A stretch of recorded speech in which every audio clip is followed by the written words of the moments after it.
I've had certain wrestlers look at me in the face and go, if you don't have a drink with me, you're not my friend. And I said, well, I am your friend, but I'm not going to drink with you. What are you going to do about it? You know, I did have doctors just writing prescriptions after prescriptions, and all of a sudden it becomes a vicious cycle. I went and had a myogram done this week because they were talking about back surgery number 11. Oh no. The last time I weighed this much, I was in 9th grade.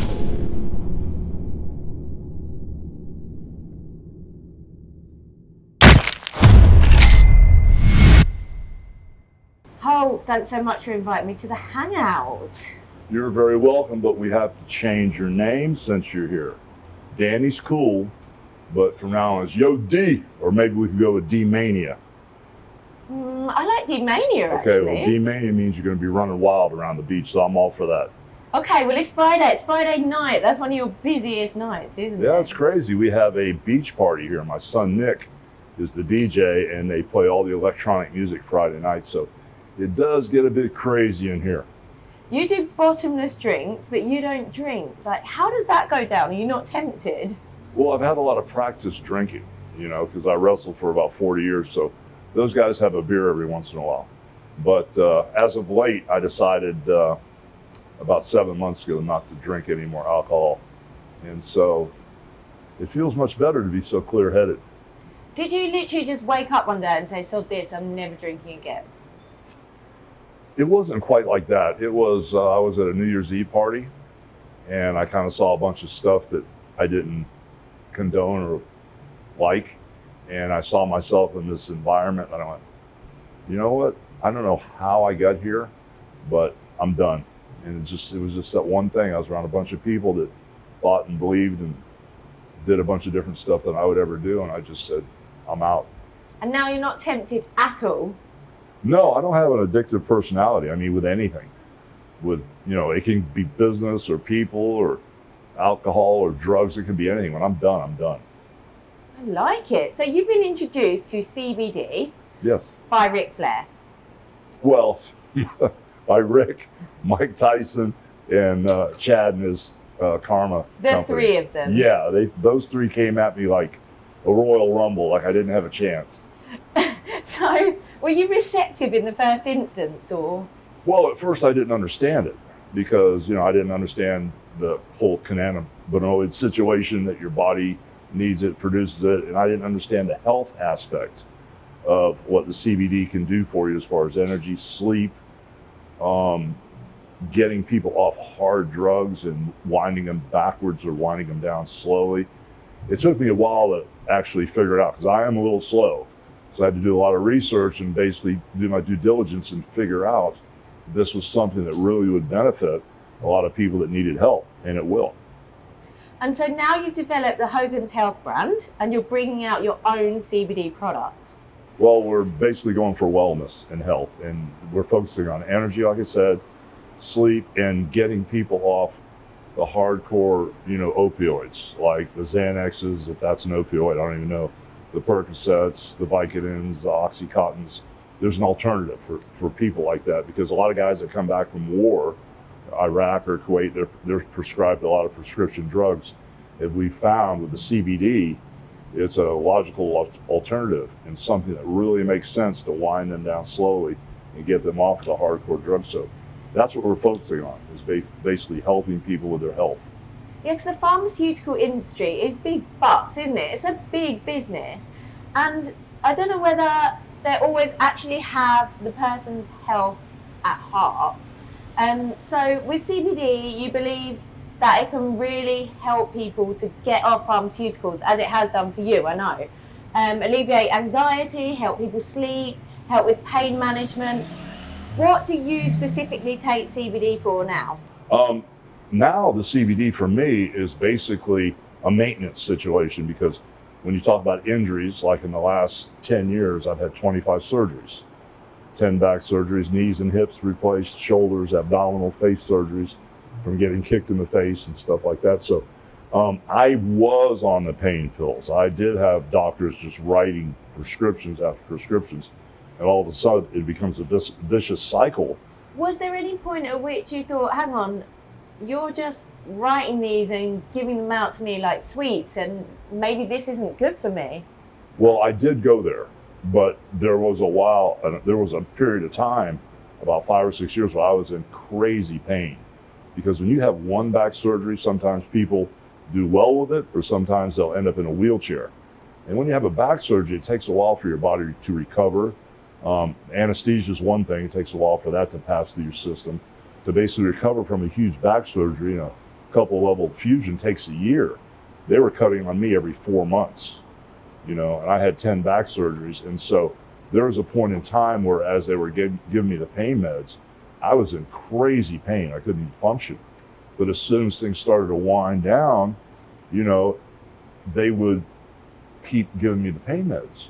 It got to a point where when I had the 10th back surgery, and that was number 10, pray to God I don't have number 11, but after number 10, the pharmacy would call me, your prescription's ready, and I would go like a dog chasing a bone, I'd go pick it up. And then finally I just looked at myself and I said, I'm not in pain. I don't need this, my body hurts from all the wrestling injuries, but I'm not in this excruciating pain that I can't live with. I can live with this, the amount of pain I have. But then the CBD switched me over to where it slowly walked me back, where when I wake up, my joints don't hurt so much. When I grab the weights to pick the weights up, I don't have to do like 4 or 5 different sets before things started to get clear. And I can tell as soon as the CBD hit my system, it calmed everything down. The inflammation instantly went away. Usually my wrists are swollen like crazy by the end of the day. Now they're fine. So I noticed an immediate change as soon as I started on the CBD. And is that edibles? Yes, it is. Yes, okay. It is. So you're doing a vape as well, right? Yes. So we're coming out with a CBD product that has THC in it. Okay. And that is for a lot of people that can't sleep. It helps a lot of people sleep. It does help a lot of people back off prescription drugs, like I said. So did you not have like a really hard battle coming off the prescription drugs? Or was it like with the booze where you just said, right, no more, I'm not taking them? It's so weird because, people have told me, like when you quit drinking coffee, you're going to have crazy headaches. Or I used to take a Xanax to sleep. And they said, oh, you've taken Xanax for 5 years, which I did. And they said, the moment you take Xanax, some people have convulsions and all kind of weird physical stuff happens. I mean, I don't have an addictive personality, and I don't know if that, translates into my physicality, but whether it's business, like I said, or alcohol, or people, or women, or any type of, drugs or anything like that, when I'm done, I'm done. And so the day I quit Xanax, I've never taken another one, Wow. And so I had no reaction from it. The same with the alcohol. The day I stopped drinking alcohol, I can be around people that drink and have a good time. I'm fine. I've had certain wrestlers look at me in the face and go, if you don't have a drink with me, you're not my friend. And I said, well, I am your friend, but I'm not going to drink with you. What are you going to do about it? So it's pretty crazy to be around my friends, which it's easy, but sometimes the wrestlers are a little intimidating, So I have a lot of my friends still that like to party and stuff, and now they're to the point where they don't even bother me or try to push alcohol on me. You are 70 in August. Yes. That's crazy. I mean, look at you. Can I just see your bicep? It's still there. The vascularity. What are you doing training-wise? Well, I've lost a bunch of weight. I've lost about 45 pounds. That's since January, right? Yeah, and usually I'm up around 300 pounds. I weigh 260 pounds now, and the last time I weighed this much, I was in 9th grade. That's before you go to high school here in the United States.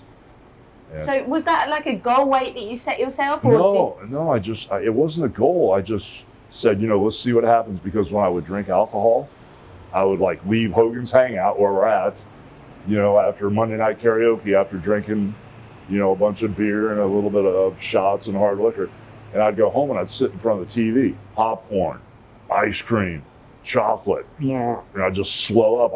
I looked like I was training chest and back. I'd sit there eating all these carbs and all this sugar, and I would just sit there and swell up, And as soon as I quit drinking, I had no desire to eat junk at night. And so the weight started falling off me. I wish I'd have lost it slower, because when your arms are really big and then they shrink up 2 or 3 inches, you have like loose skin on them, And so it's to the point where I wish I could have lost the weight slower, but I didn't know it was going to come off so fast, you know. So now you look pretty perfect to me. Do you feel as if now you've got it bang on? Are you just maintenance now? Well, yeah, it's maintenance plus it's consistency. You know, I try not to miss workouts. I may miss one day a week. So 6 days a week you're training? Yeah, the gym's in my house, so there's no excuse not to go down the elevator. I don't even have to walk downstairs. You say that, but sometimes when things are on people's doorsteps, they actually avoid it more, actually. So I think that's very impressive. Well, I think it has a lot to do with how much respect you have for yourself. You know, and I met a guy here in the bar the other night. His son came up and sang karaoke, and he came up, and I thought the guy was 85, 86 years old. He looked really rough. He goes, "Hey, Hogan, we were born the same day, the same year." I went, "Cool, brother." You know, but I mean, I kind of looked at myself, and I kind of saw him, and I went, "Man, the brother's been doing something wrong," you know. So, what are you eating diet-wise? Are you neurotic, or are you quite relaxed, or? Well, no, I'm very boring, you know. Boring is good. Yeah, I'm boring is good. Everything in my refrigerator is all organic. You know, there's a little grocery store called Nature's Food Patch, so I shop there. And in the morning, it is kind of boring. You know, I have a lot of raw tuna, and so in the morning, I'll eat a huge piece of raw tuna while I've got a little convection oven, and I cut up filet steak, you know, with broccoli. And while I'm eating the tuna, the broccoli will be, and the steak will be heating up. That's what I eat for breakfast in the morning. I love the sound of this. Can I come around your house, please? Yes. Wow. And lunch is pretty much the same. You know, I've got, like, they make chicken fingers for the kids that are fried chicken fingers. The chicken fingers I had this lady make for me, they're not fried or breaded. They're just plain chicken strips. She makes this crazy agave nectar with wasabi in it, you know? And so I'm hooked on that for lunch, and either spinach or asparagus. And then it's more of the same at night.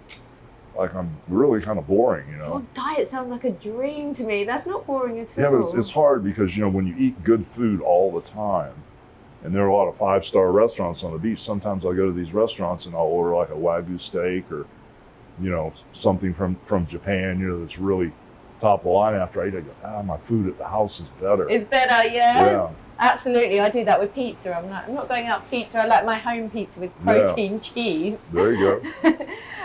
So, you were telling me earlier, before we started rolling, Yeah. you brought Simon Cowell to the United States. Well, he came to help with the wrestling albums. I was, long story, I'll make it short. I was in Wembley Stadium, and I saw a lot of Make-A-Wish kids. It was me, Michael Jackson, Mr. T, who saw all the Make-A-Wish kids during the 80s and 90s. I had a kid there that was in rough shape. The EMTs were with him, and he was on a stretcher, and, you know, his body odor and stuff, it had a smell to it that I hadn't smelled in a while. Not bad, but it was just a different type of smell. And I really wasn't sure what it was, and the parents were freaking out. They were Hulkamaniacs, and I told the doctors and the EMTs, you know, the kid's in kind of trouble here, you know, so let me say my goodbyes and give him a hug and kiss him. And I got a nice place for him out at ringside at Wembley Stadium. It's all roped off. So I went to wrestle, and I kept looking, and the kid wasn't there. So when I came back from wrestling, I was the last person to wrestle the main event. I said, "What happened to the family out there?" And they said, "Oh, the kid passed away." So when I found out the kid passed away, my manager, Jimmy Hart, the Mouth of the South, he used to be in a band too. And he had a couple #1 hit songs here in the States. And I played music before. So we stayed up all night, and we wrote 12 songs for the kid's family. And I didn't know anybody in the UK. And Jimmy knew somebody from Select Records, and they got a hold of Simon Cowell. He produced a little album for us, and it went #1 on Billboard for 8 weeks. And we donated the money to the family. And then Simon came back to me and said we need to do the song with a band called Green Jelly over in the UK, and something called Leader of the Gang, a Gary Glitter song. And so that did really well on Billboard too. So when I came back to the States, I had the crazy idea, since I was wrestling, maybe we should do music here. So I grabbed Cyndi Lauper and Rick Derringer and a bunch of people, and we recut a bunch of songs, Land of a Thousand Dances and stuff. And Simon came over and helped produce the wrestling album. Then he came and produced the second wrestling album, Pile Driver, and he never left. He stayed here, and he became this monster producer and nicest guy in the world. He plays a tough guy on TV, but he's a real sweetheart. Yeah? In person, he's a really nice guy. So Ah, it's amazing because I watch him on America's Got Talent, so it's all a pantomime, is it? Well, he's doing the character, he's doing the Simon Cowell up there, with the stern face, but in real life, he's a real sweetheart. The irony, because they say wrestling's a pantomime. It's clearly not with the number of injuries you've incurred. Well, nobody gave me the memo that it was fake. They forgot to tell me. Well, yeah, I mean, you can see. I didn't know. So, Simon, are you still friends with him? Yes. You are? Oh, I hope he credits you for bringing him over here. I mean... Well, I think he credits the whole wrestling business, really, because he came and helped produce these albums for the whole wrestling company, but we started with him over in the UK with our little stuff first, and then we brought him over for the WWE albums, and he did a great job. Do you ever miss wrestling? Yes. It's very, very hard. It's very hard not to have it in my life because it was like a crazy physical release that I would do every night, And so about 10 o'clock at night or 10:30, I would be always last in the main event, and I would gear up for that. And whatever turbulence you had in you or whatever aggression, by the time you would come out of the ring, it was all gone. So I find myself sometimes at night just churning with this turbulence, how do you release this crazy energy? And did that lead to anxiety for you, do you think? No, it led me to pray a lot more, because I have a real close relationship with God. And it just brought me closer to the only source and the only truth there is. Oh, so what do you do now for adrenaline? You were telling me you do a lot of outdoor sports around here. Yeah, well, I mean, my main thing is the working out at the house. That's what I do to wear myself out in the morning for about an hour and a half every day. Is that all weights or cardio? Yeah, it's all weights, and there's a Stairmaster and a recumbent bike, but I have to be very careful with fake knees and fake hips, what I get into.